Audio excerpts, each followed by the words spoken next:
Okay, hello, those of you on Facebook, YouTube, and Twitter, and Rumble, and KGRADB Radio. Hello to you guys. Well, thank you.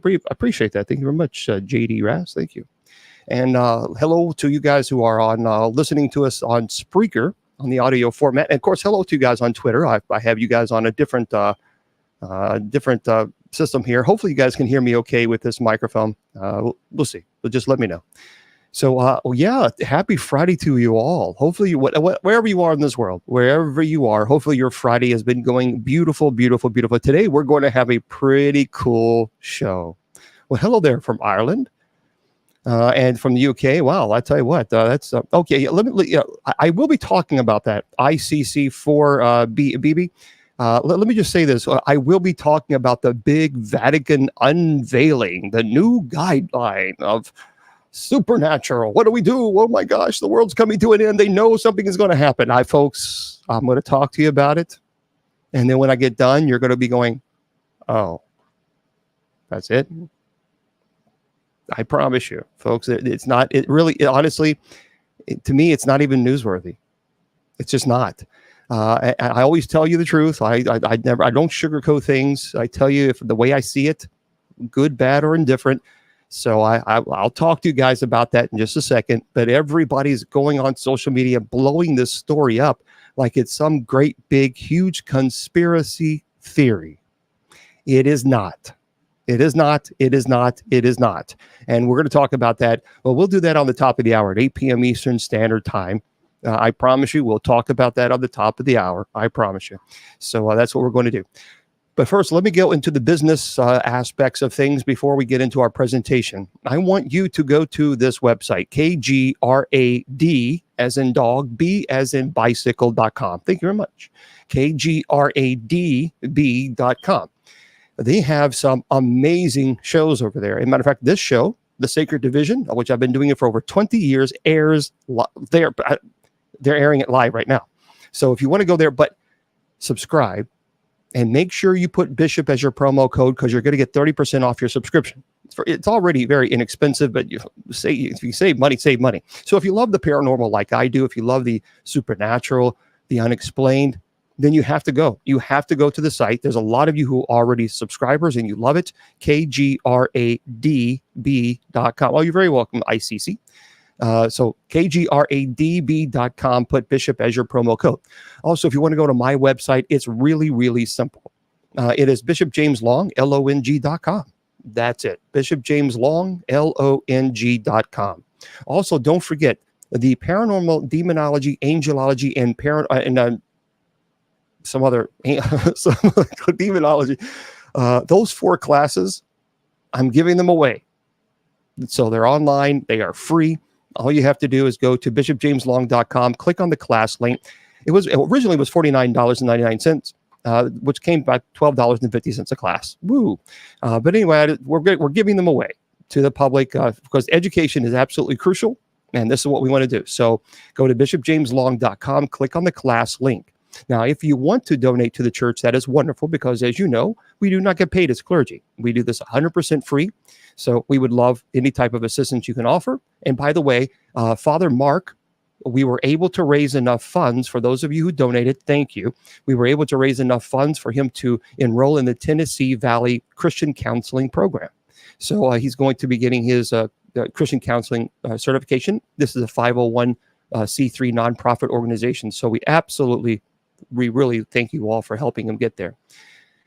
Now, if you want to also go to my website, that's simple, bishopjameslong.com. But more importantly, if you want to go to the church's website, it's usocc.org. So that is the name, usocc.org. That'll answer a lot of your questions. I appreciate the email, but I have over right now, let me just check, 15,000 of 553 emails. So really, that's not the best way to reach me. The best way to reach me is through Facebook. And just go to my website, bishopjameslong.com, social media, links, and just click on the Facebook. And that's in a week. So I just can't keep up with the emails. I do the best I can. But that's what you can do. And don't forget, we have night prayer tonight at 10 p.m. Eastern Standard Time.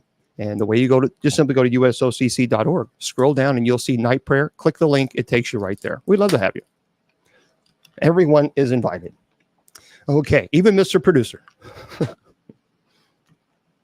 Mr. Producer is too busy. He's a busy bee behind the scenes, let me tell you. Speaking of, hello there, Mike from Ireland. Oh, TikTok. Let me say this. I'm very, very sorry that I have to do this. I don't want to do it, but I have to put subscriber chat only for the first hour. It's only because of the trolls. And unfortunately, we just have to do this. But we'll turn them on at 8 p.m. Eastern Standard Time. Okay? So, because there's already people attacking my faith, and we're not doing that. So we're not playing those games. See, we're adults here. We don't act like kids. So if you want to argue with someone else, this is not the place. We're not interested in that. But tonight's show, I want to thank Mr. Producer for putting this together because we have a very, very cool guest on. And I think you're really going to like this presentation. And we're going to talk about some things here in just a second that's really going to, it's going to make you think. And Darcy Weir is, we have a wonderful guest on. He's a highly respected filmmaker known for his intriguing documentaries, delving into subjects such as UFOs, the secret space program, underground bases, and Area 51, by the way, New Mexico testimonials, and even Bigfoot, which, by the way, yep, I'll be the first one to admit, I think Bigfoot exists. I do. I think that UFOs exist. I do. And with a meticulous focus on analysis and historical references, his documentaries offer a comprehensive examination of each mystery from a theoretical standpoint. Now, this wonderful director's last venture, I have seen this, by the way, but he did a documentary called Beyond the Spectrum, and it showcases his dedication to exploring the unknown. And the series can be viewed on the popular streaming platforms like Amazon Prime, Tubi TV. And by the way, his recent installment, you need to go get this, is Beyond the Spectrum. Well, the Mason's UFO Files is fantastic. I mean, that really is great. I saw that, but I also saw recently, I went on Amazon Prime and I purchased Transmedium, Fastmovers, and USOs. Folks, if you have not seen that, you need to get it. I watched it a couple times, actually, because I just wanted to make sure, because what I love about this documentary is that he actually had the opportunity to investigate, not people who just have an opinion, but actually people who are pretty deep into the government world, into the military analysis, intelligence. So it's phenomenal. Really is. If you like this topic, you got to get it. Transmedium, Fast Movers, and USOs. So I appreciate him coming on and chatting with us. And hello there, Darcy. Thank you for being with us. Bishop, John Long, thank you very much for having me. It's a pleasure to be here with you, sir. Well, I thank you so much for being here as well. Thank you. It's pretty cool. It's pretty cool. We have a lot of people don't know. A lot of people don't know that I actually am a big fan of the paranormal and the supernatural, UFOs, USOs, Bigfoot. A lot of people just simply don't know. And that's okay. There's nothing wrong with that. But the documentary, it was fantastic. It was incredibly interesting. It was intelligent. See, that's one thing I loved about the documentary. It was well done. It was easy to follow. There are some documentaries that are so scattered, it's like almost impossible to keep up with, because it's like, what? Okay, now what are we talking about? But it was very methodical. No, it really was. Thank you. Appreciate that. Yeah. But I mean, look, it's a strange time to be alive. You've got the Vatican just revealing today new guidelines on supernatural phenomenon, May 17th, 2024. Their doctrines on supernatural phenomenon did not change since 1978. Mm-hmm. And now today they've revised those doctrines to refer to spiritual or supernatural visitors as apparitions. Right. And they're just being very inclusive to things like UFOs being real.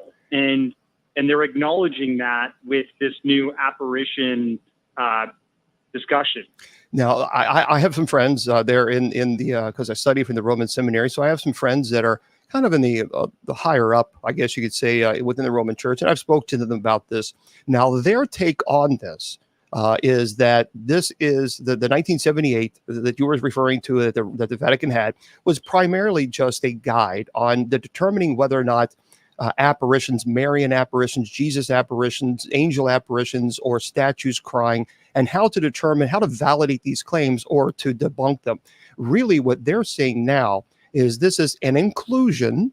This is an inclusion with people who are claiming to see these aliens or UFOs, but primarily it focuses on Marian apparitions, statues crying, statues moving, because a lot of people, because of social media and because of, online, so many people are reporting these apparitions, and it's becoming such an issue. Absolutely. And so it's becoming, so they have to have something. I mean, so a long time ago, look, the popes previously, prior to Francis, have said that believing in UFOs doesn't invalidate your faith. Not at all. As a matter of fact, a lot of people don't know they have an observatory in Rome, a pretty massive observatory. Yeah, and in fact, they also have a appointed member of the Vatican that is to deal with UFO research. Believe it or not. True. So True, it's it's all inclusive, and recently two governors, I can't remember their name, the two Mikes. You can look this up on Google. Mike. I can't remember his last name, but they went into a SCIF, a special access secret meeting with somebody that has to do with these UFO whistleblowing recently. I don't know if it was David Grush. I don't know if it was Lou Elizondo. The specifics are not complete, but they came out of that meeting and they said, aliens may be demonic or maybe angelic. So, they're being inclusive with their discussion on this, even from the government side of things, that we can actually relate some of these interactions that are happening that are paranormal to something you already understand and know. And a lot of people are wondering what's going on. Why do we have all of a sudden now we're having all this conversations about this and publicly? What's about time? I mean, it took how many years did it finally take for the government to admit that there's something out there? So before we get into the conversation, let's discuss jargon terms. So for those of you who don't know, jargon terms are terms that are used in a field in which those who are not trained in that particular field, you might find that confusing, the terms. So are there jargon terms that you feel that we should define before we begin the interview, anything that's dealing with your field of study? Sure. So this most recent documentary I call Transmedium, Fastmovers, and USOs. And what I wanted to do was literally sort of introduce people to that jargon that has been passed around within supposedly the intelligence community and the military community regarding UFOs, or UAPs as they're now called, unidentified aerial phenomenon. The transmedium part of the title, it refers to essentially a report in 2018 was circulating within the intelligence community. That could be NSA, DIA, CIA. These are the intelligence folks that protect the United States. Well, there was a document that was being circulated that showed photos of a black triangle that an F-18 fighter jet had intercepted over the ocean. And this black triangle was seen emanating out of the ocean and then taking off at an incredibly fast speed, going over the F-18 into the sky and shooting off. Wow. And several of the photos that were taken showed it from above, showed it from below. There were 3 circles, white circles on each corner of this black triangle that came from the ocean. And what's been reported about UFOs or UAPs for decades now is that they seem to be able to circumnavigate the globe and go into our oceans unimpeded by traditional physics or friction of the water. And this object was quite literally seen coming out of the ocean, coming out of the water. And that is that transmedium characteristic that we're talking about, which is the ability for an object to go from the atmosphere, which is a gaseous atmosphere, to the ocean, which is a liquid form. And as not a lot of people know, but the ocean, the water in general, is non-compressible. So usually when an object hits the water, there's immediate friction. But what military personnel and, well-educated onlookers look at when they see these UFOs or UAPs, they tend to go into the ocean unimpeded. They just travel through it as if it's the same substance as the oxygen atmosphere we breathe. So that's that transmedium jargon. And then fast movers and USOs. Fast movers is supposed to be a secret Navy program for cataloging unidentified submerged objects that are seen moving around our oceans by different Navy personnel, whether they're on an aircraft carrier or whether they're, in many cases, submarines. These objects are seen shooting around the ocean by the submarines, by sonar personnel. And these are non-biological objects that they're seeing that's within the ocean, correct? Because obviously, like orcas have a massive burst of speed, when they're attacking even great whites. So, so you're referring to, as far as fast movers, non-biological entities? Yeah, I think that's what we're trying to denote here, that the Navy has well cataloged what kind of biologics are known to the ocean, like whales or dolphins or fish, squid, whatever. But these objects that are shooting around them, so just to give people some food for thought, a submarine can travel at maximum around 39 knots, which translates to, maybe 50 to 60 miles per hour. And then a really fast, super high technology torpedo that creates its own envelope of air, like creates an air bubble in the ocean, and it shoots through that as it moves. That's called supercavitation. And that type of torpedo can travel at maybe 170 miles tops. Okay. But these objects that sonar operators are detecting, that we would refer to as USOs, unidentified submerged objects, they're traveling in excess of 300 knots, 600 knots per hour. Yeah. It's pretty incredible, So when you hear about the testimony of Navy submariners that have witnessed these, I've spoken to two. Mark D'Antonio, on his maiden submarine journey, he noticed this phenomenon. And this is a astronomer that was doing some private work for the U.S. Navy, was invited on as a guest, and he witnessed a fast mover, and then got to speak to the second in command of the whole Navy about a fast mover program. And instead of that second in command saying to him, "Look, Mark, that's, you shouldn't ask me that," or something like more abrasive, he said, "Mark, I'm not allowed to talk about that." So he partially admitted that the Navy knows of objects.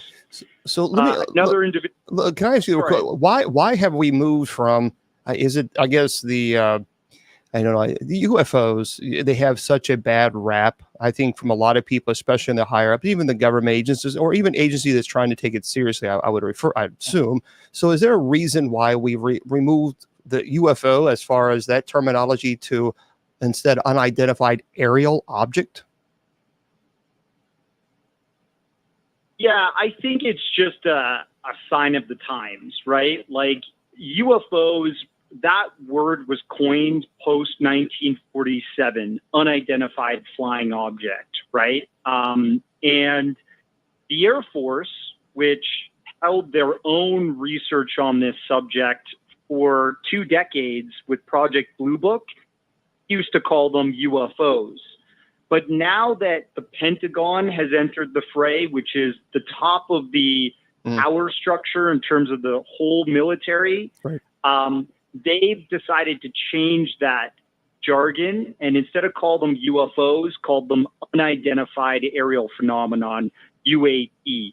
I think there's less stigma now because so many people, whether they're servicemen within our Navy, our Air Force, commercial flight captains, have witnessed this phenomenon. Even astronauts have witnessed this phenomenon. I think it's becoming less and less stigmatized. It's becoming more mainstream. It's just the idea of what these objects are being piloted by, whether that's a non-human intelligence or it's a super secret black project that's being run by our military that not even our Air Force or Navy personnel know about this technology yet.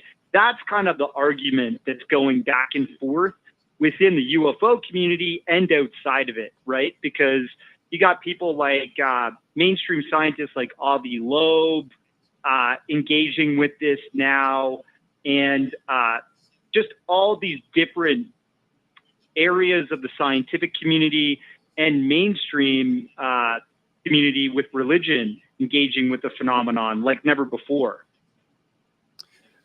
So let me ask you, why? What led you to specialize? I mean, really, you with your studies and your investigation, and it's in your certainly the documentary. There's so much work that you put in, and blood, sweat, and tears. I mean, you put so much work into this documentary. You can clearly see that. So, what led you to specialize and to really push forward on unidentified aerial objects? Why, of all things that are paranormal, supernatural, why that particular topic? You know, just call it curiosity, I'd say. My curiosity got the better of me in my filmmaking. And I followed stories, as you can tell, that are very fringe. You know, they're not the typical thing that we talk about in the mainstream. It's not a sports topic. It's not a political topic. It is becoming political, but it's more like this fringe theory that our reality is kind of being catered to us, right? It's being manufactured or a little bit manipulated so we don't see the broader picture. And to acknowledge UFOs and maybe non-human intelligence engaging with our planet secretly, and our militaries really being the tip of the spear that is engaging back with them and keeping that truth of our reality hidden from us, that seems to be like a very groundbreaking idea to me. It sounds like if that discovery is ever completely unveiled to the public, it will change mass psyche, global psyche, and it may even help people understand the universe around us a bit more. And for those of you just joining us, I'm talking to a really fantastic director and executive producer, Darcy Weir. And he, matter of fact, he did you guys got to watch it. I'm telling you, he's done Beyond the Spectrum, Being Taken in 2018, Beyond the Spectrum 2017, The Underground 2021. He's also just did a really phenomenal documentary that I strongly encourage you to watch. If you have not watched this, I purchased it on Amazon Prime, and it's called Transmedium, Fastmovers and USOs. And the reason is I love this so much is because he talked to people who are really credible, very, very, and we're going to talk about this in just a second. And when I say credible, I'm thinking people who have, some knowledge, experience, intelligence, national intelligence, behind them, not just anybody just have an opinion. And that's what makes this documentary so, I think, well presented. I've seen it 3 times, and I'm telling you, every time I watch it again, I'm like, oh, I didn't catch that one. I didn't catch that one. There's just so much information. So if you're interested in this topic, Transmedium, Fastmovers, and USOs. You got to go watch it. So, okay, we talked about USOs and how you define them, etc. Have you experienced, and I think I might have the answers, but have you experienced any or unidentified aerial objects that you would define as perhaps UFO or alien or species? Because UAO, by the way, folks, can be military. You could see an aircraft that's experimental, and that's an unidentified aerial object. You can't identify that, but there are objects in the sky that make you think, okay, there's something else going on there. So, have you yourself experienced that? Yeah, I've said this in the past. In other interviews, when I first started out, kind of investigating all of this stuff, I was really at the behest of experiencers that had seen it themselves, right? This would have been around when I was 20, so about 20 years ago. And when I was around 21 years old, I was on a commercial flight flying from Denver. And I was looking out the window, I was in my window seat, broad daylight, the clouds are below, we're pretty high altitude. And I looked up and I saw what looked like a sort of metal cube flying above the plane. And I immediately, I want pictures or videos of anything like this, I immediately grabbed this little camera I had at the time. This is before we had crazy good cameras inside of our cell phone. Yeah. I had like a mini Sanyo camera that could record in 1080p, and I opened it up and I poked it at the window and tried to get, and literally as I was opening that up, it's almost as if this object realized I was about to try and record it. It drifted right above the fuselage of the plane. And I was like trying to look, kind of sticking my eyes, trying to get like a 90-degree view, which is impossible, frantically trying to look up at the windowsill above the fuselage, and it was gone. But that was one time I saw something. Another time I saw something, I was living in Australia. I was walking to get some pizza with a friend one night, living in a suburb of Melbourne, Australia. And we looked up, we're pitch dark, and we saw this white sphere just go shooting along the horizon, towards the horizon. And it did kind of a zigzag and then shot over the horizon. Wow. And the thing about this sighting is that there was no sort of meteor tail that you would see if it was like a shooting star. It was just a perfect white sphere that shot to the horizon. And I thought that was incredibly impressive. I don't know if that was American tech or some special unacknowledged technology, but those were my two sightings that I ever saw. And now keep in mind, folks, there are pilots that have been pilots for 30, 40 years, and they have absolutely have reported to the FAA. They made official reports that they saw some UFO or UAO, that they saw this object that was just simply inexplicable. They could not explain how it was able to maneuver. I mean, I think there was a one, I can't remember, 747 pilot, a captain actually reported it. When you report things like this to the FAA, that's pretty serious. That many times, I used to work on the airlines many years ago, and I talked to pilots about this, and many of them have seen these objects that they can't identify, but they don't report them because they're afraid, there might, is there something wrong with this person? They might be kind of flagged.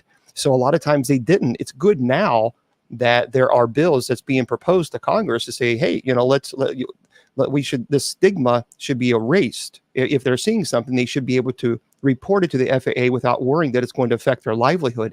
But let me ask you this, Darcy, your documentary, obviously. Go ahead. I actually do know a really good FAA sighting that people could look up. Yeah, please. There was Japan Airlines flight. That's it. That was flying, from Yep.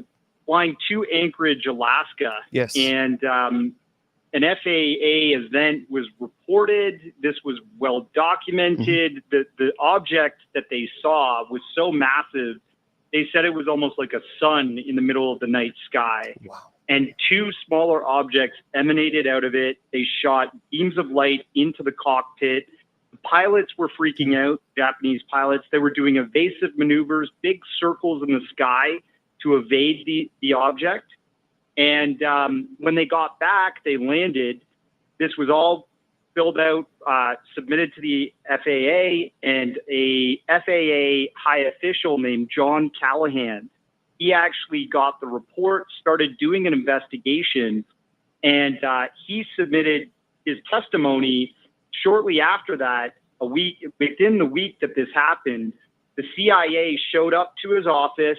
They asked all the people that were exposed to this material to come into a meeting, to bring all of their material, and they confiscated all that material. Wow. The one thing that John Callahan did that was smart, he kept his copy, and he released that to Dr. Stephen Greer's previous disclosure project, which is circa year 2000 right now. But he testified. John Callahan testified at the press club in Washington, D.C. about that incident. He showed the documents that's all been well covered and released. And the FAA knows about these objects. See, that is when a captain of a 747 reports something like this, obviously it was so profound that, I mean, they reported to the FAA. That was the case that I was referring. That's pretty phenomenal. These are the reasons why. See, folks, this is one of the reasons why, like Bigfoot, I believe in Bigfoot. There are people. I spoke to a game warden in Alaska. I've talked to you guys about that, or even like this captain on a 747. They have nothing to gain by lying. They're not selling anything. They're not on television. They have nothing to gain. Nothing. As a matter of fact, the only thing they take is a lot of criticism.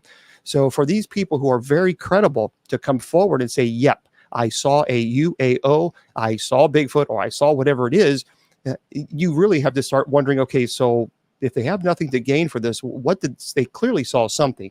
And that brings my next question, which I think is a really important one, is when you're doing a documentary, how do you verify the credibility of UAO reports? And not only that, but how do you verify the credibility of the individuals who you interviewed for the documentary itself? That's a great question. I like to think that I vet everybody as much as I can, and I try to speak to the most credible people when I'm creating the thesis or presenting the topic that I'm covering in my documentaries. With this recent documentary, Transmedium, I was interviewing a former Navy personnel, actually a rear admiral, two-star admiral within the Navy. His name is Tim Gallaudet. He has his PhD from Scripps University in oceanography. He served for the Navy for 32 years. And for 7 of those years, he was actually the chief oceanographer. So this is the guy that's looking at the ocean effects, the atmosphere, and they're trying to plan their Navy operations and exercises with the safest conditions at ocean or sea. So I think he's a highly credible individual. Sure. And he is testifying these days that he was present when a UAP was reported to his Navy personnel, possibly being a safety of flight issue in 2015. And this is 2 years prior to the bombshell article that dropped in 2017 with Luis Elizondo coming out, and the Tic Tac Nimitz incident with Commander David Fravor and Catherine Dietrich. So all of these pilots that are at sea intercepting these objects, and he saw this video in a Navy secured server setting. It's called IPSec. And so this is something that's highly encrypted.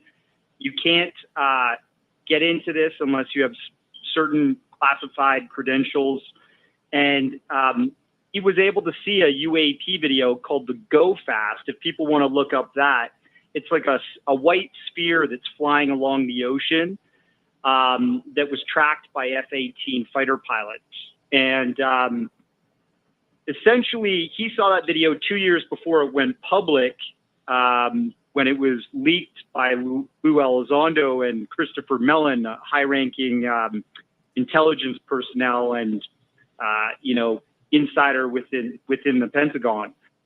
And so he's giving further valid testimony that these objects are real.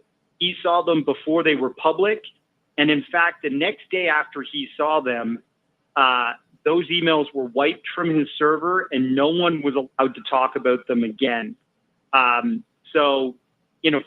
Formally regarding that email, meaning they didn't want that out there as a discussion within the Navy anymore. So that just shows the sensitive and classified nature of these objects around our military and Navy men. Now, I've spoken to a lot of people, in the field of ufology, and many people refer to them as UAOs, unidentified aerial objects. Some people refer to them, most people are referring to them as unidentified aerial phenomenon. So can you clarify, is it primarily UAO or UAP or both? Well, phenomenon is agnostic. The UAP is agnostic. It means we haven't figured out what it is. It could be prosaic. It could be a balloon. It could be, some atmospheric phenomenon. That's what you would call a UAP. That's not designated yet as a UAO, an unidentified object, right? If you say it's a UAO, you're now saying it's not atmospheric. It's got to be something physical. But we don't know whether it's ours or theirs, if you know what I mean. Okay, so let me ask you then, with this documentary that you've done and your investigative journalism, so what are the main challenges, or what were the main challenges and obstacles that you had to face in finding people who would be willing to talk about UAP or UAOs, either one? And how did you manage to get such a high-ranking, military officer? Of course, I think he's retired now, but how did you get him to be willing? I think is he retired? Yeah, he is retired right now, but he is currently working in the private industry, and I think he's actually trying to get his security credentials reinstated. So he may go back to service with that. I'm not sure. So how were you able to, what were the challenges that you faced when researching and trying to dig deep and actually get credible sources? And how were you able to get these credible people to say, yep, I'm willing to come and do a documentary with you? I would imagine that was pretty challenging, or was it? Of course, it always is a challenge because, people look at your previous work whenever they're trying to determine whether they'll work with you on what you're doing right now. And I think my previous work does speak pretty professionally towards myself, and it speaks for itself that I'm trying to represent this subject with the most accuracy and fact-based way I can. But I reached out to him via email, but originally I actually was put in touch. The only reason I got his email, I don't know if you ever heard of a gentleman named Matt Ford that has a show called The Good Trouble Show on YouTube. He's a fantastic journalist, and he used to be in production for Bill Maher, who's another interesting producer and outspoken individual in the world today. But Matt Ford gave me his email. I wrote a lengthy email with my mission statement of my new documentary, what I was trying to go after in terms of information, and that I really wanted to lean on former Rear Admiral Tim Gallaudet, to verify facts about our oceans. You know, Right, what do right. we know about our oceans? And what are the unknowns about our oceans? And why are UAPs or UAOs an interesting factor to look at scientifically within the ocean domain? So from your investigation then on this documentary, have you noticed like any patterns or trends, whether it be societal or cultural, in UAO, unidentified aerial object sightings that can provide insights like into their nature of origin? So that really is the million dollar question, really, when you get down to the crux of it. Do you think this is military or do you think this is extraterrestrial? I think there's a possibility for both. I think just like in many other realms of life, the truth is multifaceted, right? So I think if you look at our universe and the stars out there and the size and breadth of it, we can't be alone intelligently. There has to be other advanced species. So I think that when you look at UAOs, you're probably sometimes looking at an object that could be a probe or an investigative vehicle from a non-human intelligence. Sometimes it might be our experimental craft. And if you listen to individuals like David Grush, who came forward in the past year, David Grush was the former head of investigation for the UAP task force, which was specially set up by the Pentagon to look into the UAP and UAO phenomenon, let's say, from an intelligence perspective. And he spoke to over 40 whistleblowers that are either working or have experienced the truth of this phenomenon, the non-human intelligence side of things and the multi-dimensional side of things, you know, the experimental craft side of things. Apparently he was read into the fact that we have reverse engineered special access projects to reverse engineer craft that were not from our own making. Okay, so now I know what you're referring to because I'm a space nerd. So I know exactly what you're referring to. But for those people out there who have no idea when you say reverse engineering of crafts that are not from human nature, I guess, or nature's, explain reverse engineering and why they would do that. And you're talking about an object that they have captured that was considered or is considered an alien species or type of evidence. Sure.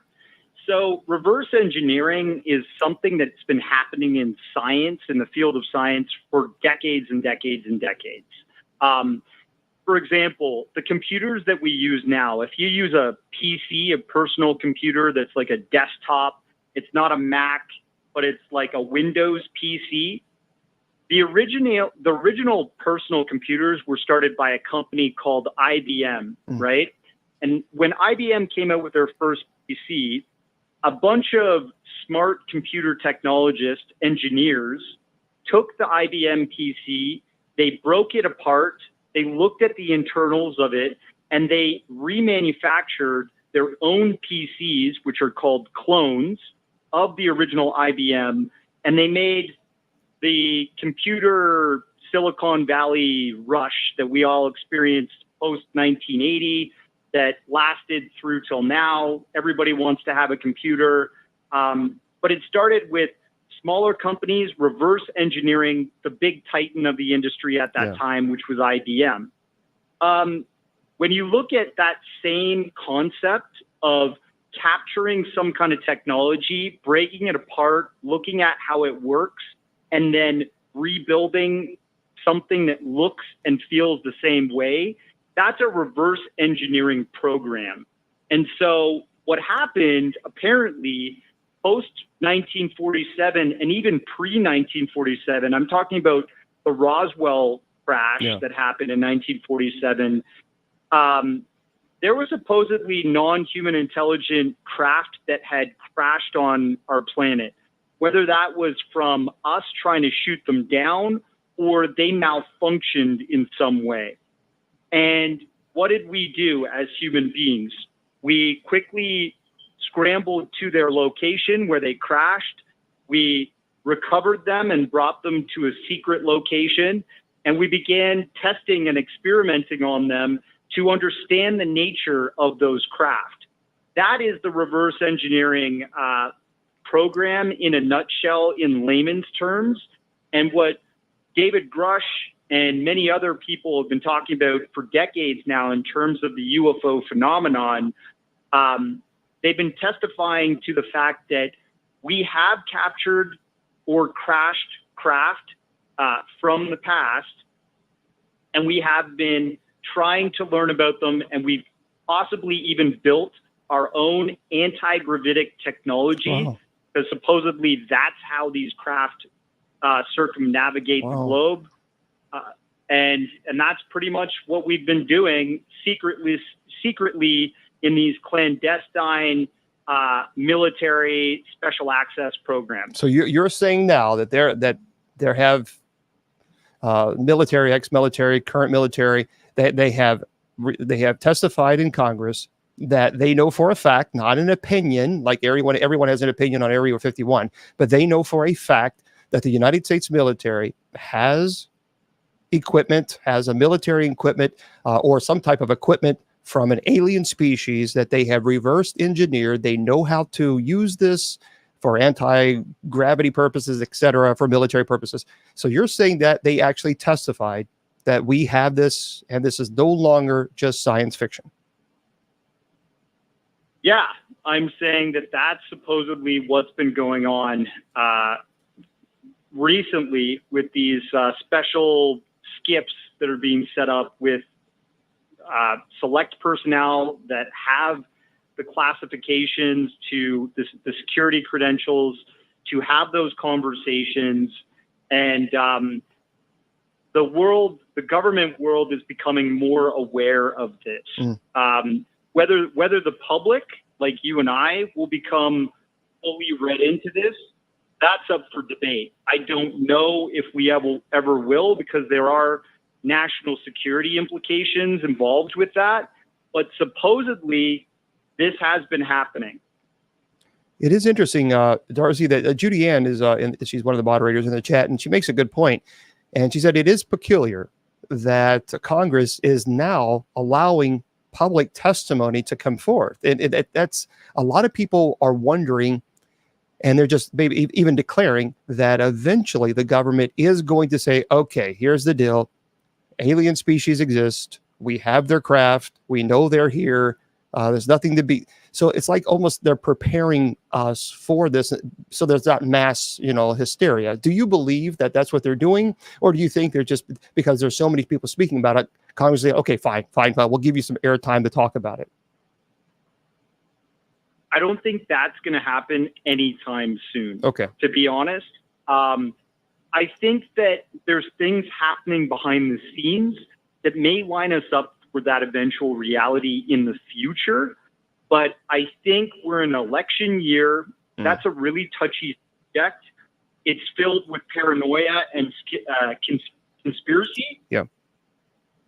Due to that fact, many people are dubious within government whether they want to stand on that platform or not, right?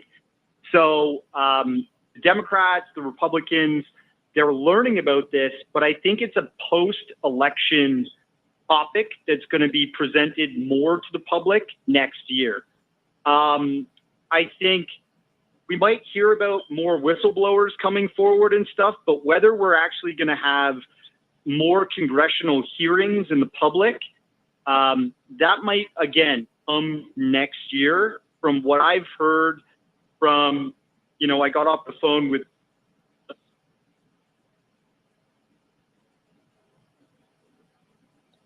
I think we just lost you there for a couple seconds.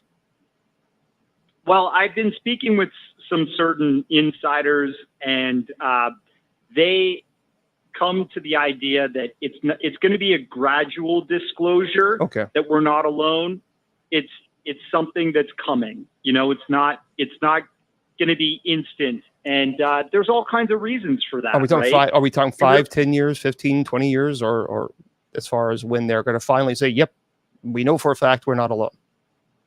It might be a 5 sort of year rollout, and it might be something that we slowly become onboarded with as a mass sort of reality.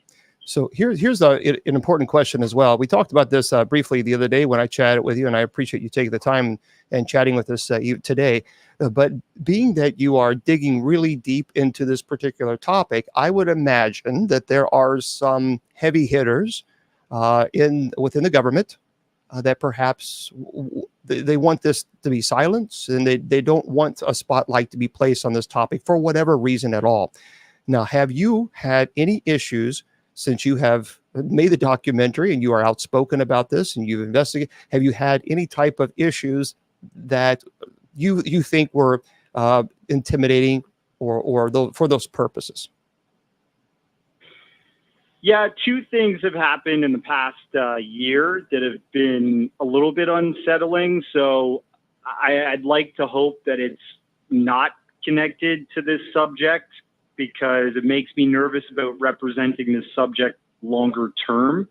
But as I told you the other day, the first thing that happened was right when this new film Transmedium launched, that week, my main desktop that I do all of my communications through, I do all of my content creation through, I do my banking, it got hacked. And I walked into my office, the mouse was moving around independently. They were in my email. They were in my online drives.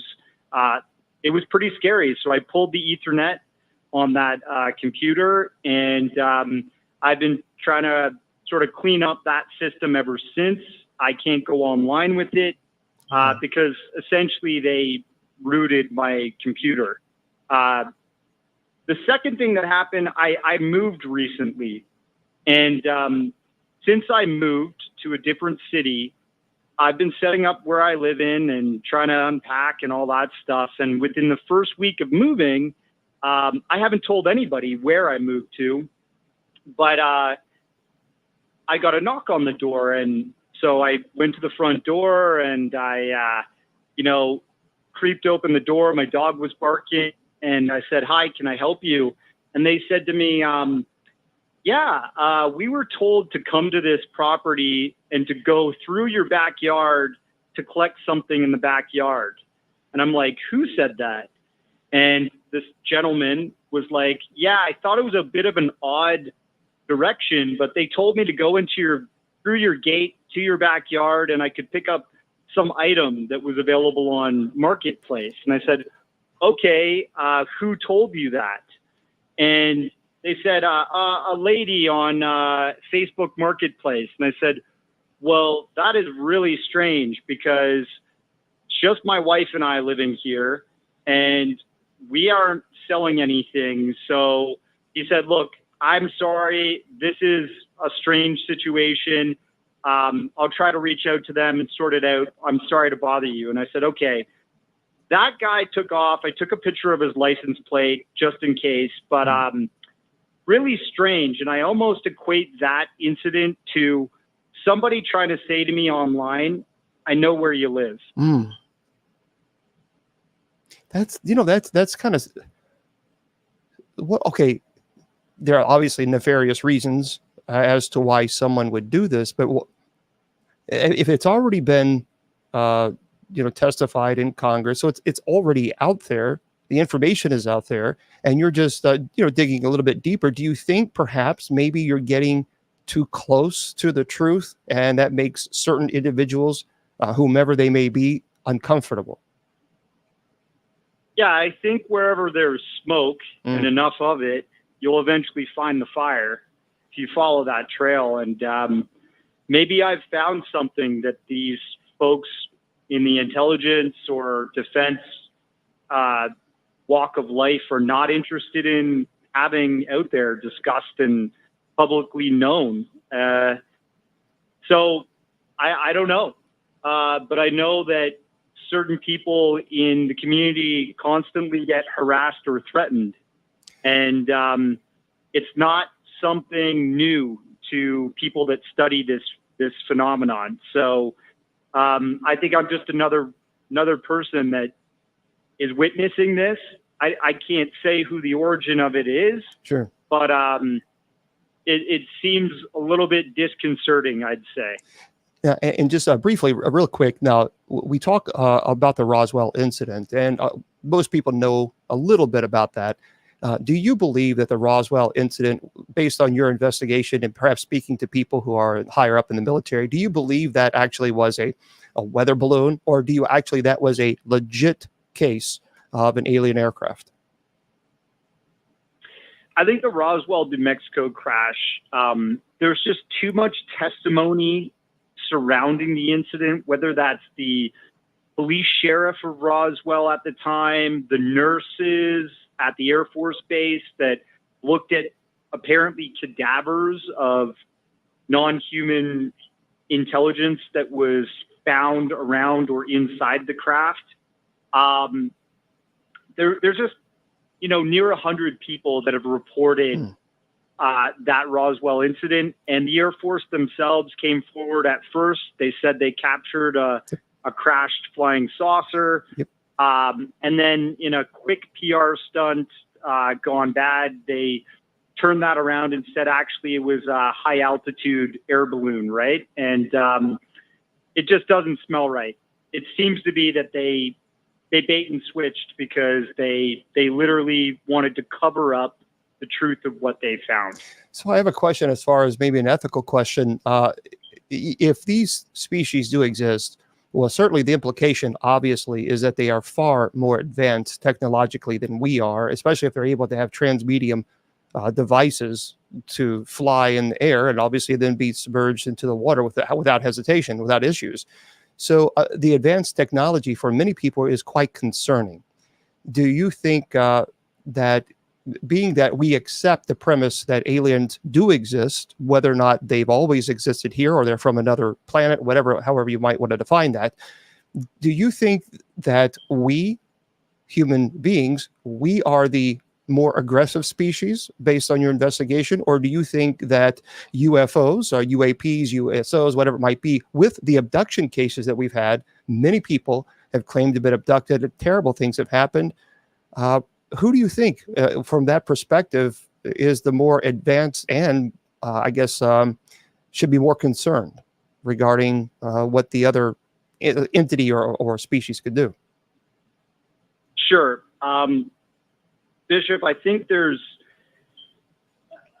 Mr. Long, I think there's all kinds of testimony and evidence that has been out there for the past decades that we're dealing with something that can sometimes show indifference towards us. And if you're talking about abductions or contact incidents where people get sick or people are taken beyond their personal will, that would seem a little bit, disconcerting as well. And you got to look at it even in a scientific perspective. We're indifferent to animals on Earth. That's right. We That's right. eat them, we catch them, we catalog them, we study them scientifically. We often put them back in the environment we found them in.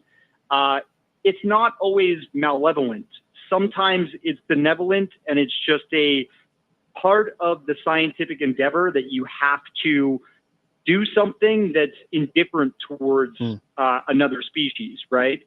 So I think it's both. I think sometimes it can be categorized as a benevolent experience. It can be categorized as malevolent, but indifference is something that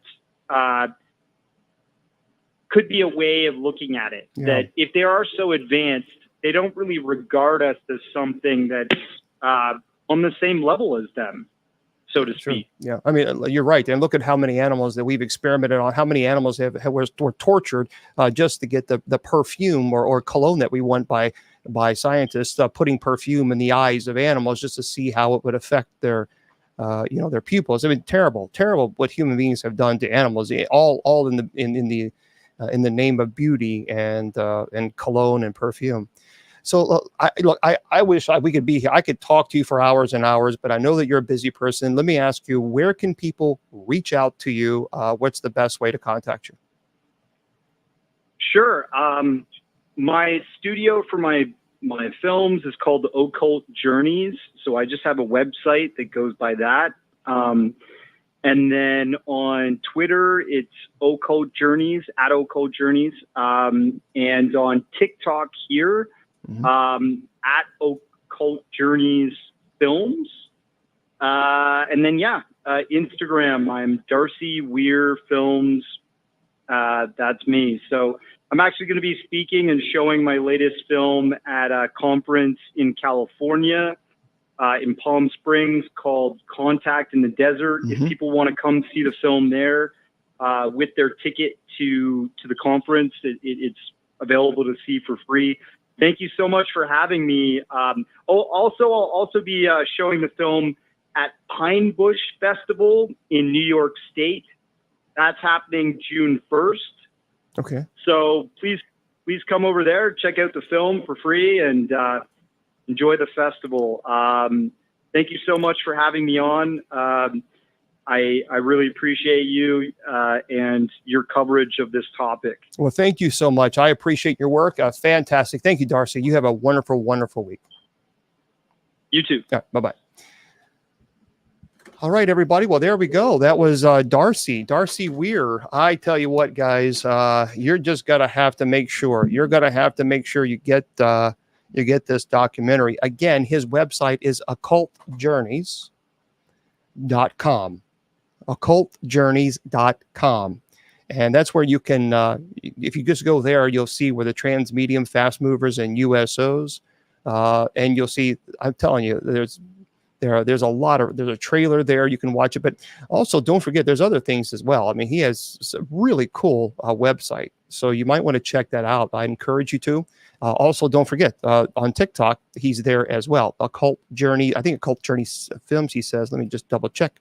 But yeah, it's fantastic. Make sure you go to and pick that out on Amazon Prime, because it's a really, really cool documentary. See, I love that. Yep, there it is. So on TikTok, for those of you who want to follow him, just go to Occult Journeys Films. Type that in, Occult Journeys Films, all one word, of course, and that's where you can find him. Occult Journey Films. Yep, the Journeys. So there we are. So that's a really cool. I tell you what, it just when you really break it down and you get deep into the conversation of UAPs, UAOs, UFOs, alien species, I just think there's something there. There truly is. There's something going on, and what that is, we simply don't know. Now, Willie Windwalker Gibson, he's been on the show several times, and he's already told you 100%. He's convinced he's seen them. I really like to have another presentation maybe one day about people who actually have been abducted. We've talked about Travis Walton, but I think he's just a bit busy. But I'll tell you, it's interesting that the government continues to air these testimonials. There's something. I believe there's something going on. So let me open it up for everybody on TikTok so they can chat with us. Hopefully, be kind. Just be kind. Just be kind, TikTok. Otherwise, we'll just have to put sub chat on permanently. And I really don't like doing that. So, yeah, again, make sure you pick up the film. You're going to love it. I really enjoyed it. And hopefully you did as well. So Darcy Weir, Transmedium. It is interesting. It is interesting. How many of you guys believe in, based on what you've just seen, how many? I'm just curious. What do you think about this? It's called Transmedium, Fastmovers, and USOs. I bought that. I bought my copy at Amazon, so I went to Amazon Prime. Do I need a battery? No. This is actually my 4th battery that I put in there, so I'm about to rip it off the wall. It drives me. So just before, right before I went on air, it was beeping. I was like, "Oh, come on!" So I got a brand new battery, put it in there, thinking everything, and then beep. I was, you got to be kidding me! So I did it enough. This is the fourth. That's the fourth battery, and they're brand new. So, I don't know. So, but yeah, I will. Maybe right after I get off air tonight, I'm going to have to run over to the store and buy a new battery and put it in there so it will shut up. But anyway, it's driving me crazy too. Okay. Well, there's a lot of debate as far as aliens and what are aliens. I know there's a people who have their opinion on aliens being demons. Well, see, demons is something that I've studied my entire life on, and I'm very loyal to that particular topic. I would not say that I have devoted my entire life to the study of alien life. I have done my own private study, but I just think that aliens and demons are two different species altogether. Aliens have physical bodies. They are corporal beings, whereas demons are spiritual. So I just do not see them as being the same. I just don't. I see they're two completely different natures altogether. So for me, I have a different perspective. I know there are some people that are convinced 100%, but I am not. I'm not convinced that they are demons. Just not. No, the Nephilim. That's from the Book of Enoch, and that's really the Book of Enoch. There's a lot of problems with the Book of Enoch, and I've talked about this, so but we'll talk briefly again. Genesis chapter 6, verse 4 tells us that the Nephilim existed before and after the sons of God had relations with women. So therefore, the Nephilim could not have been the offspring of demons and women, because Genesis 6, chapter 4 tells us very clearly that they existed prior. Plus, by the way, in the Septuagint, the Greek translation of Nephilim actually means fierce warriors. It has nothing to do with offspring or demons or aliens. It means fierce warriors. And I've also talked about this before. The sons of God, anyone will tell you, any rabbi will tell you, anyone who studied Old Testament theology, they will tell you the sons of God were known as the children of Seth. And Seth was the third child of Adam and Eve. Jesus said that demons neither marry or procreate in Matthew. So the idea that this all came from the Book of Enoch. It's a Gnostic scripture, basically, and it elevates demons to the status of a god. And so that's a problematic. There's a lot of problems. Even St. Paul had problems with the translation or the misinterpretation of Nephilim, because he said, don't argue over endless genealogy and the foolish myths of the Nephilim in 1 Timothy chapter 4, verse 7. So the Book of Enoch has this huge genealogy of demons all the way to Satan. And so this was something that was around even in Paul's time. And I just don't buy that they were offspring of demons and women. I just don't. I don't accept that. Seth was the third child of Adam and Eve. So the sons of God were known as the the offspring of Seth. So the idea that demons procreated with women, it's not something that's new. It's happened. This idea has happened for many years. This thought, and it's just incorrect. It's theologically incorrect. He'll be on. So okay, let's talk about that. I haven't seen it. I have not seen the Book of Enoch that's actually being sold on TikTok. I'm not really for sure. So we briefly mentioned today, and hold on. Well, we can talk about that in just a second, but. And please understand that I have 3 different computers running at the same time, and you'll just have to deal with this stupid, terrible, dumb thing behind me. It's just one of those things. I'll have to deal with it until I get a new battery for the 5th battery. Anyway, let's talk about the Vatican and what they did today. So this is by Devon Markham and Steph Whiteside.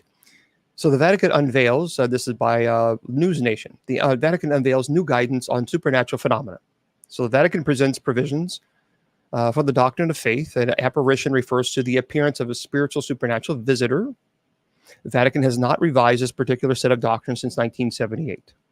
So the Vatican offered new guidance Friday regarding paranormal phenomena and other apparitions are supernatural, presenting new provisions to the doctrine of faith. And the Vatican radically reformed this process by evaluating alleged visions of the Virgin Mary, weeping statues, and other seemingly supernatural phenomena. And for those of you who don't know, recently there was in Las Vegas, there was a report of a non-human UFO encounter. And the teen said it was traumatizing. And the Vatican's doctrine office overhauled norms. The first issue was 1978. And so nowadays, word about apparitions or weeping Madonnas travel quickly and can actually harm the faithful if hoaxers are trying to make money off people's beliefs. And Cardinal Victor Manuel Fernandez and Monsignor Armando Mateo spoke about the news conference today.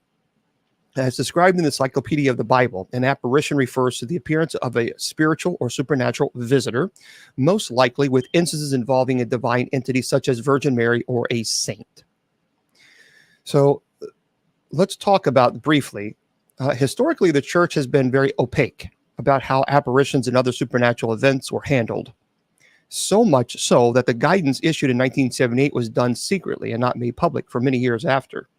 So typically, investigations of supernatural events have been left to local bishops, and in no small part because the Vatican doesn't always have enough resources to investigate every possible event. Now, based on previous guidance, local authorities were urged to be cautious and diligent, but also resolve cases quickly. So there was a methodical approach is more difficult in the age of social media. So basically, here's what it is in a nutshell, okay?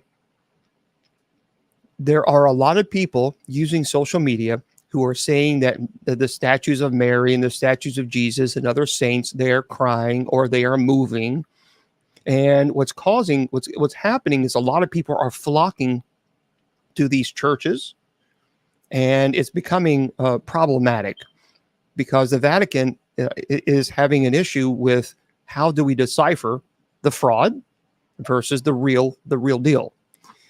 And the supernatural visitors, immediately people want to assume aliens.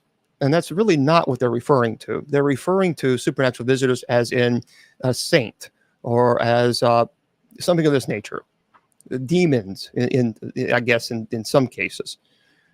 But this was just a revised situation because there are so many people reporting Marian apparitions, especially now.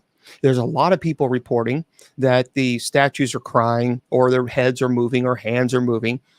And then people are actually flocking to that particular statue. And we're getting to see idolatry to where they worship these statues. And so the Vatican had to make some type of statement, say, okay, we have to fix this. I personally, in my opinion, I don't think that this new revision is based on UFOs. I don't think that was in the mind of the Vatican to create or to revise this particular guide. I think what they had in mind is, okay, we have a lot of people who are reporting Marian apparitions, weeping statues, reporting saints appearing to them. We got to deal with this because social media is exploding.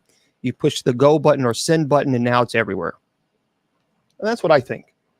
I do not believe that this revision was because of aliens.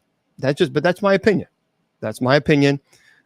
Because there are a lot of, I see this all the time. Well, I agree. We have statues now, and there are people that unfortunately they go to the extreme with these statues, and they do worship them, and it is idolatry, and that's problematic. So the church, and rightfully so, is addressing that issue, because you have the weeping statues of Mary, and then people begin to worship that statue. Well, that is idolatry. So they have to address it. They can't just sweep it under the rug because it's all over social media. It's all over the world. And so that's why. So that's just my opinion. That's my opinion. I know that's stupid, beep. As soon as we're done here, I'm gonna jump off very quickly and run to the store and buy a new battery and put that sucker in there, and hopefully it stops beeping. Like I said, it's a fourth battery I put in that dumb thing. Well, it depends on when you're talking about mythology. I mean, there's some people can get a little bit to the extreme with mythology, so that's concerning to me. Yeah. So I'm troubled by some people and the mythology. So yeah. But anyway, so hopefully that helps a little bit. I know that's a lot to it, but there's a lot of stuff. There's a lot of information that's online, and some of the stuff is just simply not correct. And anyway,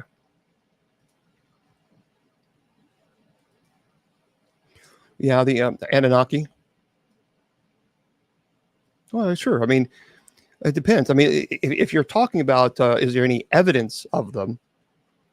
I mean, is there any evidence of the Sumerians, Akkadians, Assyrians, Babylonians who believed and worshipped a group of deities that they called Anunnaki? Or do you mean, is there any evidence of space aliens or lizard folk? You know, so that's what you really have to define those two things. So we just simply have no evidence right now of the cult practices that venerated the Anunnaki in Sumeria in ancient Middle East. We just simply don't. But we do know that there's mythology as far as gods like Ishtar and El and Enki and so forth that were part of their mythology. And so as religious ideas, the Anunnaki certainly did exist in the heads of the worshipers. I can say that. So there were real temples. They had rituals. They had hymns. But just because there's common belief, that doesn't mean that there's evidence of that belief. So, I mean, there's people that believe that the earth is flat or that Elvis never died. So, you know, so I think we have to be careful as far as the evidence for the Anunnaki. There's no real evidence of a real Anunnaki as an alien interlopers in human history. There's just simply not. Yeah, you know, Nikki, I got to tell you something. Nikki is asking on TikTok, you mentioned the Vegas incident. What are your thoughts about that? They saw something that I'm absolutely convinced of. Now, it affected them so much that they actually called the police. I mean, when you call the police and you're doing this, something is going on. So I absolutely believe that they saw something that affected them. And because of that, I think that it needs to be investigated. As a matter of fact, I did last week, I think we talked about there was a professional videographer, and he does investigative journalism. He also works with the police department in crime scenes. And he actually looked at the video, and he concluded I think he has 20, 30 years experience. He concluded without question that there is an object that was there, that it was not edited in any way, shape, form, or fashion. So I think they captured something. What that is, we just simply don't know. Yeah, it's kind of there is by the way, keep in mind as far as UFOs, I want to mention this to you guys because I saw this and I said, okay, I got to talk to you guys about this. T.K. Randall had wrote this, and he said there's a new United States bill that's aimed to force full UFO disclosure within 270 days. So Representative Tim Burchett is introducing a new bill designed to force the United States government to release all of its UFO files. Says things get soon very interesting at UFO disclosure advocates. That is, at least if a new congressional bill introduced by Representative Tim Burchett this week actually passes. At only 1.5 pages in length, the bill entitled the UAP Transparency Act isn't exactly very large. If it did happen to pass, however, it would force the President of the United States to not only order all government agencies to release all of their UFO-related documents to the public, but also to file additional reports every quarter to update both the House and Senate on the progress toward the goal. Now, Burchett himself is definitely no stranger to UFO transparency, having long championed the release of government files pertaining to the phenomenon. He said it's simple. They spend all this time telling us that they don't exist, then release the files, dang nabbit, he said. He said to Fox News, he said, I don't want some crazy fancy name for it. I just want them to do exactly what the bill is about. Even to Burchett, however, the move is not necessarily about aliens, but about money. He said, like I said before, it's not about little green men or flying saucers, he told Fox News. It's about tens of millions of dollars that our federal government is spending on something that at least some of the members of the federal government agency says does not exist. Now, do I believe this bill will pass? Absolutely, positively. No way. No way. It ain't going to happen. That bill is not going to pass. You and I both know that. We all know that. We both know that. That bill, look, it's dead in the water. It's not going to get to the president's desk, and I guarantee you he's not going to sign it. Republican or Democrat, they ain't going to sign it. It ain't going to happen. Yeah, and a lot of people are talking about that ridiculous portal. I've talked about that. That by the fact that it was shut down. Did you hear about that? Did you hear that? Isn't that terrible?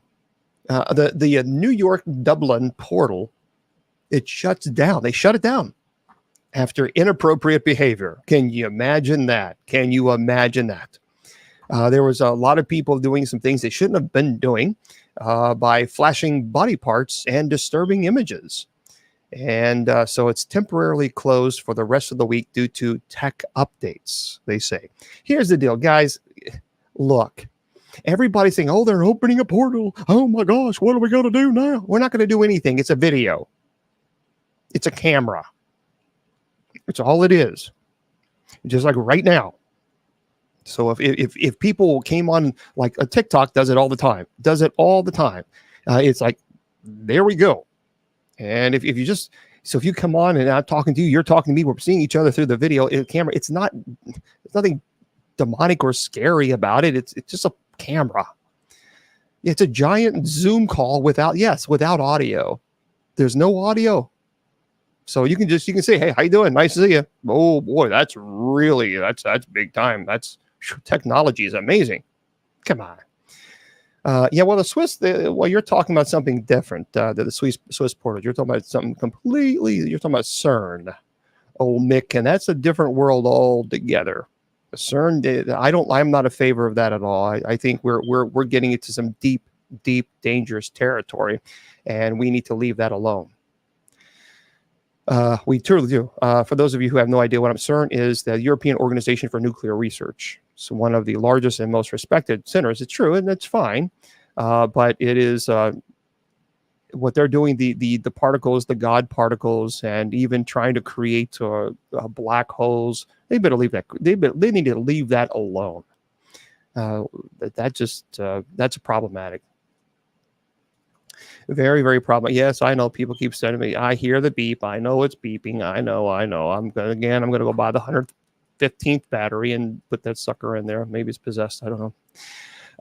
This is something by T.K. Randall as well, and this is just recent. I can't imagine this, but here's an article. Being abducted by aliens can certainly be terrifying, but for some, it can also be a very intimate experience, he says. Most abduction stories tend to follow a similar narrative, with the abductee being brought aboard an extraterrestrial vessel and subjected to various procedures and tests. But there also exists a much more unusual and controversial type of abduction that barely gets mentioned, those in which the abductee is forced to have adult relations with some sort of alien entity. In 1957, for example, I'm sorry, I can't bring you guys up. I wish I could, but I can't bring you up because I have the show on 3 different computers, and they won't be able to see or hear you. But in 1957, for example, Antonio Villas-Boas, a farmer from Brazil, reported that he had been hauled aboard an alien vessel and experimented on, something typical to most abduction experiences.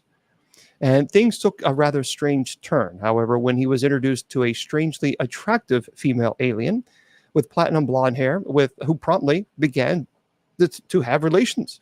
So some of the things that he talked about is very, very concerning. And there's a lot of people who say that this is true. Now, I cannot. My brain just said goodbye. It said there's a term in the UFO alien community that there's actually a term for this, where aliens have relations with humans. What is that? Does anybody know?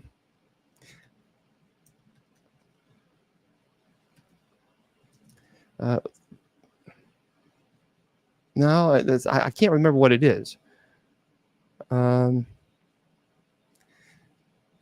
Aliens having, yeah, it's some on my brain. It's it's aliens, babies, but there is a term, I forgot what they're called, but they have a blonde hair, and also they have blue eyes. Why are you not taking DM on your page? I didn't know I wasn't. I have no idea. I have no idea what are you on TikTok? I don't know. See, I'm not really, when it comes to all that, setting up, I don't know. Nordic, is that what it's called? Nordics?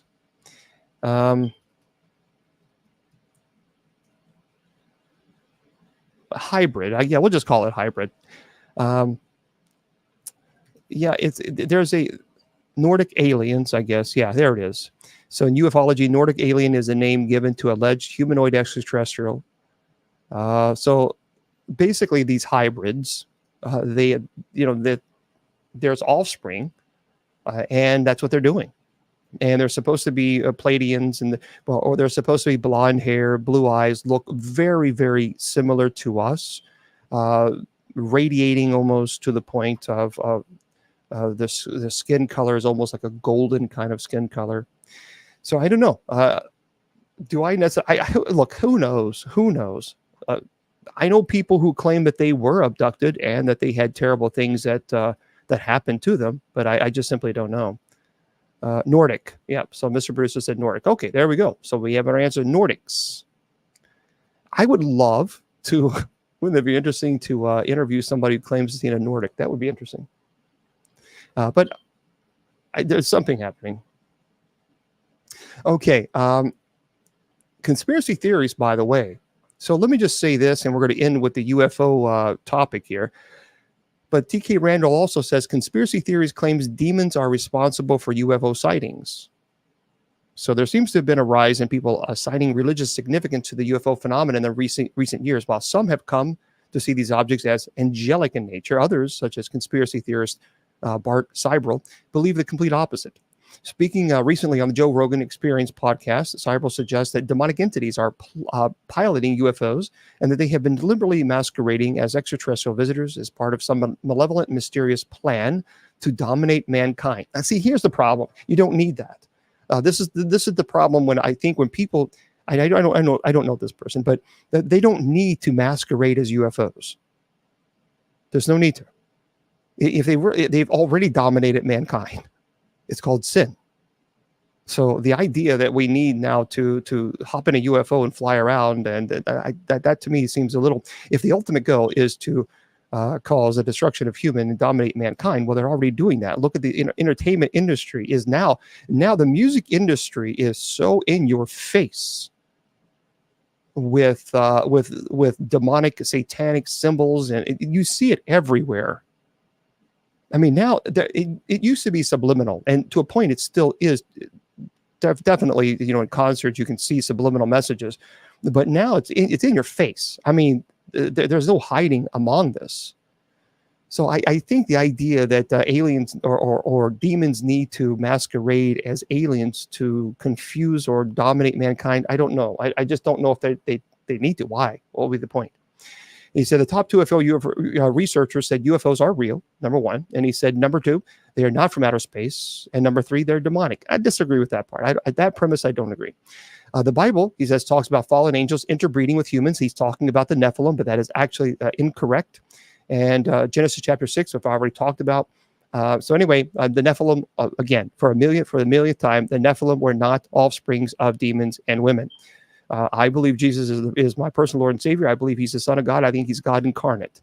And he made it very clear that they do not marry or procreate. So the idea that angels or demons can procreate goes against exactly what Christ taught. Furthermore, I've already explained Nephilim means fierce warriors. That's what it means in the Septuagint. It has nothing to do with aliens. So the idea that aliens had relations with women or demons with women, no, they simply did not.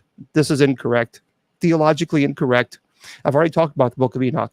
The Book of Enoch has a lot of problems. It is Gnostic, and this is one of the reasons why, again, St. Paul spoke out against it. In 1 Timothy chapter 4, verse 7, he told people stop arguing over endless myths of the Nephilim and endless genealogies. So, again, folks, if you, the biblical history is quite clear. The theology is there.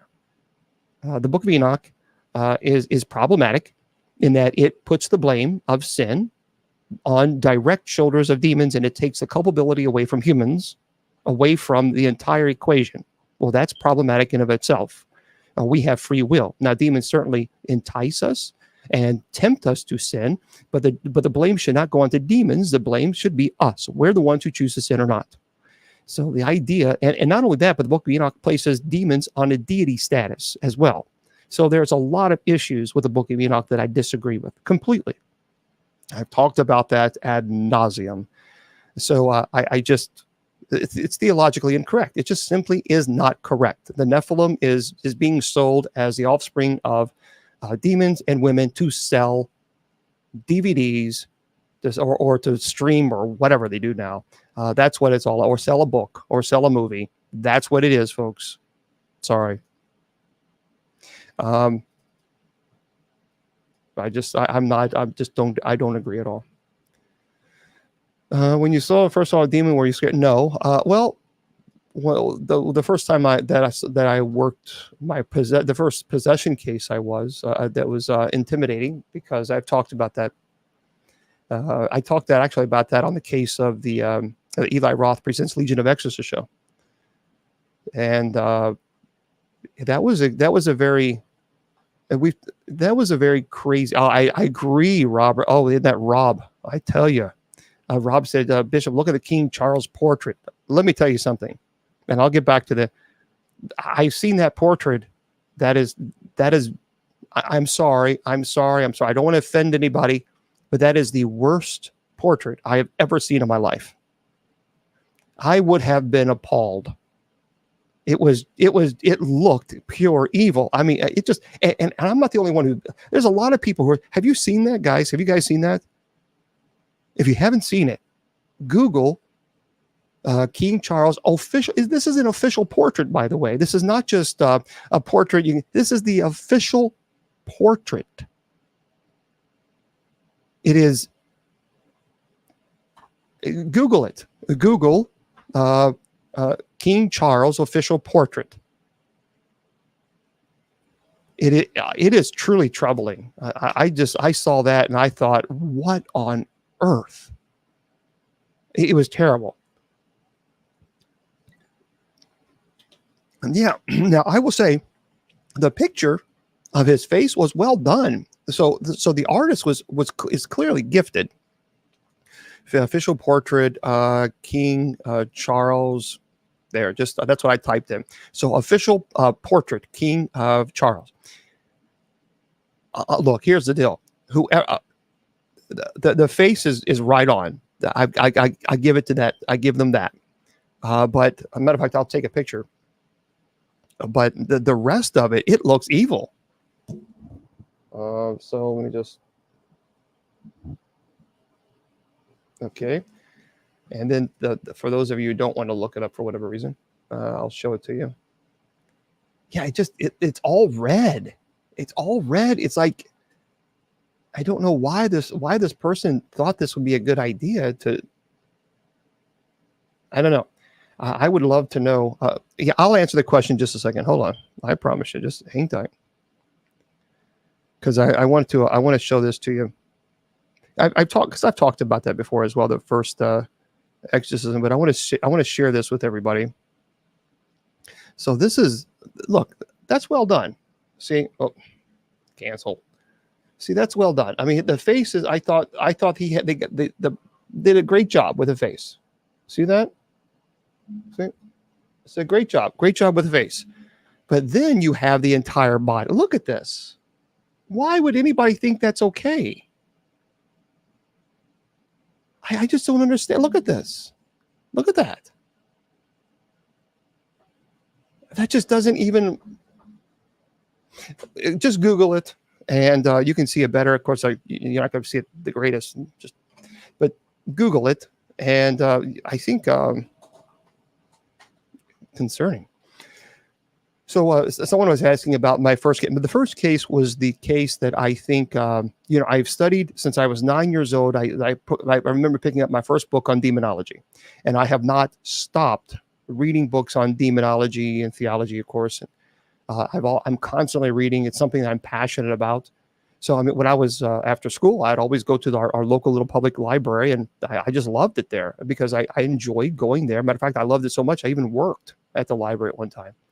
So, but I love reading, and I had read about demonology and possession, what could happen, and even when I was in the seminary studying in the Roman Catholic priesthood, there were some great resources there that I was able to study. But when you're there and you're actually present, you can read as much as you want to, and you can have the knowledge as far as when it comes to intellectual information. But when you're present with someone who is possessed, and all the knowledge, it certainly is good training. But that doesn't prepare you for how the demonic is able to manipulate the atmosphere, the temperature.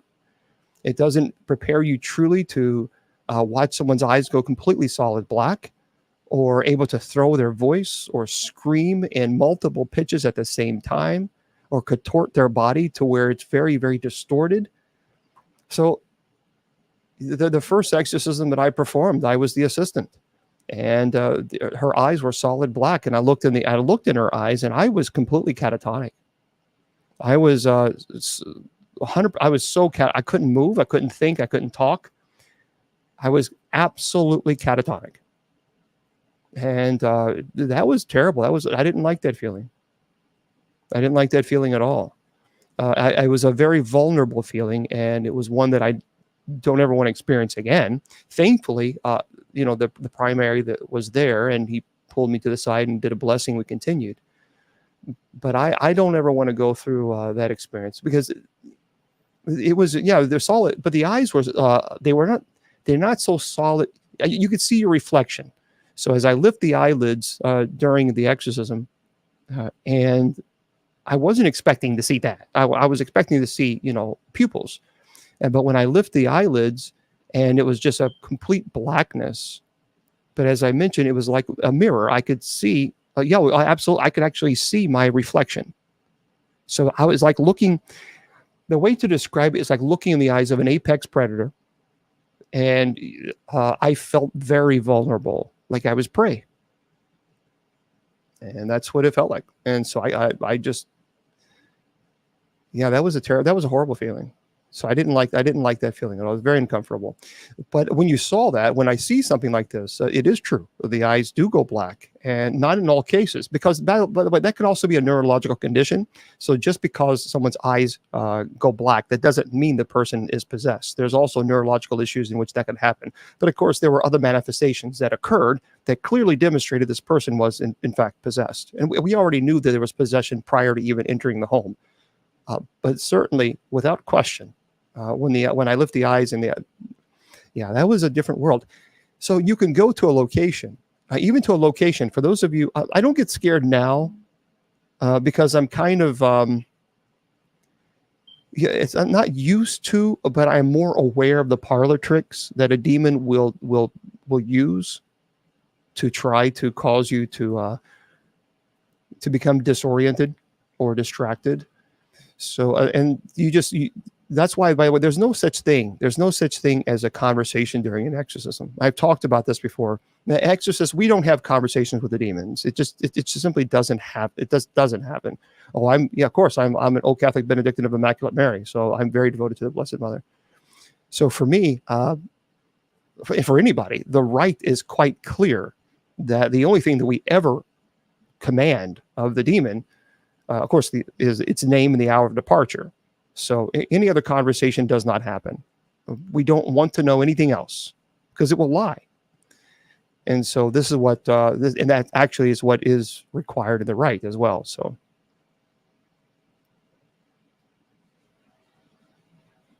well, she suffered from transient possession. So transient possession is when the demonic will enter and leave the body at will. So like Annalise McKell, I did the presentation on her last week. Annalise actually suffered from transient possession. She was not in perfect possession. It was transient. Transient, but they're always in the stage of they're always going to be under the oppression and obsession stage, always. So even if they're not in the stage of possession, the demon will always continue to attack them on a physical and physiological and psychological and intellectual level, always, to continue to break down the intellect and will. That will always happen. So, but Annalise McKell, she suffered. There were times she played the piano. There were times that she would get up and play the piano and she would have no issues. She was obviously being attacked, but not necessarily possessed. No. When you're dealing with people refer to that as full possession as well. But perfect possession, really the person is in a constant stage of possession, and there is no relief for the body. That is quite concerning because, as I mentioned many times before, the body can only sustain so much trauma. And so when a person is under the constant stage of possession, that's it's a pretty, well, they're both pretty serious, but that's really dangerous. Some can levitate. I've not seen levitations that you saw like on the movie The Exorcist. But I did have you're right. The priest had a conversation with the Annalise, and they were not supposed to. The rite is quite clear about that. But I had in that case where her eyes went black. And I talked about this when on the show, the Eli Roth show, but her body was laying down and it was like someone had put a rope around her waist and she was facing up and she just lifted straight up like this. And I could hear her vertebrae. I could hear a crack. And originally I thought that she had broke her back because it was like, it was loud, but it was just Eddie. There was no, you could tell it was not forced at all. It was just something just lifted her up just like that, just like a perfect V shape. And so that's really the only form of levitation that I've seen. But I've not seen like The Exorcist that you've seen. So that can happen. There are exorcists who claim that they have seen that. I have not. They can be. Yeah. Claire, as our priests ever targeted for possession. Yes. As a matter of fact, I had Father Gary Thomas. He's a Roman Catholic priest and an exorcist. He's actually in the movie. Have you seen the movie The Rite? It's based on his life. So I had him on the show, and I talked to him about this, and he said pretty much what you saw in the movie. He absolutely validated. So he said, "Yes, this is what happened." Obviously he was on set, so he would tell them exactly what happened. They recreated it. So he verified. I should say he verified all the things. So he said the rite was pretty close to everything that actually occurred to him. Yeah, with Anthony Hopkins. But I've talked about this. If you really want to see, a movie that will give you an idea of how demons can manipulate, you have to see Nefarious. So you have to see Nefarious. Nefarious is one of the best movies I think ever that's ever been created. It's a 2023 film. And for those of you who have no idea, basically, on the day of his scheduled execution, a convicted serial killer tells a psychiatrist that he is a demon who can possess his body. And as the evaluation ends, he also tells the doctor that he soon will commit 3 terrible things of his own.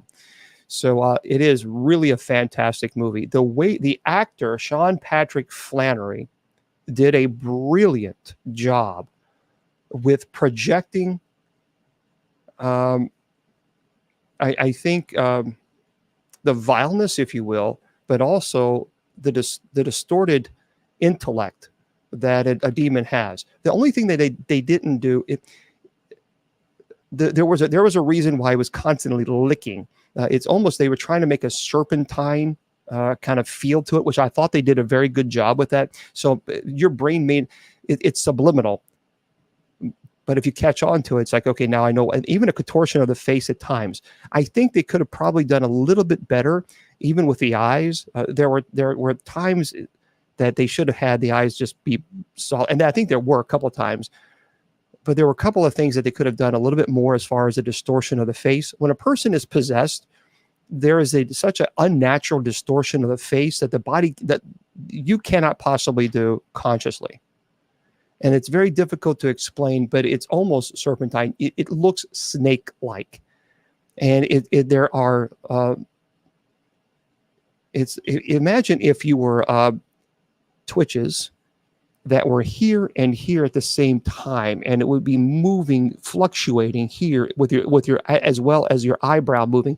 So this is what I'm talking about, how it's not humanly possible, because there are so many things that are going on within the body. It's so in the face and the contortion of the face. It's so unnatural that while the face is contorting, you have the fluctuations of the muscles or in the facial features changing at the same time along with the contortion.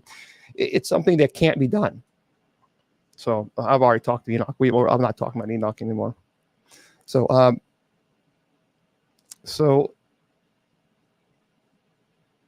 you know what I'm saying?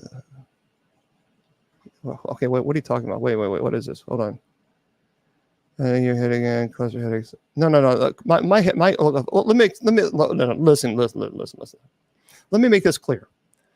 My migraine, I appreciate it. My migraines are the result playing football.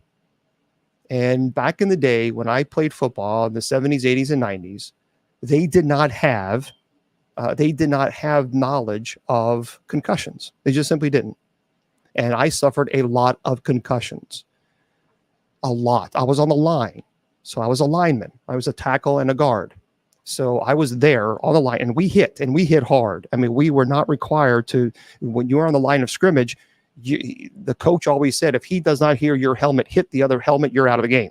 So we hit, and we hit hard. So we were constantly pounding for the entire game. And because of that, I suffered quite a few concussions, pretty much almost a concussion in every game. I really don't remember any time I did not suffer a concussion.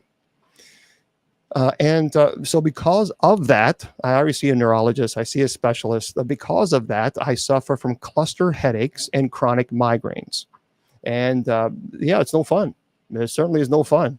But yeah, there's a lot of reasons for migraines. I'm just telling you my experience. I'm not a doctor, so I'm not going to give medical advice to anybody. But if you suffer from migraines, certainly see your primary care. But I see a neurologist. I see pain management because of it, and it's just one of those things that I suffer from because I did play football. Yeah. Now, I want to remind everybody that tomorrow we're about to wrap up soon, but tomorrow I'm going to be here at 8 p.m. Eastern Standard Time. This is our open mic night. Miss Wilma, she's my 69-year-old friend. She's in heart failure. She has a pacemaker. She has multiple sclerosis, but she comes on from 8 to 8:30, and we just goof off, have a great time. I pick on her. She picks on me. We try to make people laugh because life is too stressful as it is. And so we have a good time. And that's from 8 to 8:30. And then she heads off because she doesn't like the paranormal because it scares her. So she logs off. And then at 8:30, I answer all your paranormal demonology questions. I'm going to have a lot of articles that I have that I didn't get to tonight. Really cool articles that I want to share tomorrow. So that's going to be at 8 p.m. Eastern Standard Time. So we'll be there tomorrow. So for those of you on X or Twitter, I'm going to say goodnight to you guys and have a beautiful night. And hopefully I'll see you tomorrow. Hopefully I'll see you then. All right. Goodbye, Twitter. Okay, I know I can't say Twitter, but it's kind of like it doesn't feel right to say anything else. It just doesn't. It feels like you're, So okay, so I'll close this out. For those over in Spreaker, I'm going to say goodnight to you guys, of course. I'm going to remind everybody that tonight at 10 p.m. Eastern Standard Time, we do have a wonderful, wonderful night prayer. We would love to have you. It's strictly audio, and it's only on Spreaker. So if you want to join us, you're more than welcome to. That'd be great. And but that's going to be at 10 p.m. Eastern Standard, around 9:45 or so. Well, what you can do, here's the deal. If you missed the presentation about Enoch, what you can do is go on my YouTube page, and you can watch this. And because I gave a detailed explanation of Enoch and the problems with it. So you can just watch it, just facebook.com/Bishop James Long, or just go to Bishop James Long, LONG.com, scroll down to where it says social media links or something, and then make sure you click on the right one. So would a demon be able to be on the chat with us? Certainly, they can use technology, no question. Spreaker is just an audio format. It's just an audio format. It's not video at all. Yes or no what? I don't know. There's a lot of people asking questions, so I try to do this best I can. For those of you on Facebook, YouTube, Twitter, KGRADB Radio, and Rumble, and remember, and at TikTok, your value does not decrease based on someone's inability or refusal to see your worth. Remember, friends, you are priceless, and don't let anybody tell you or convince you otherwise. Facebook, YouTube, Twitter, and KGRADB Radio, and Rumble, good night.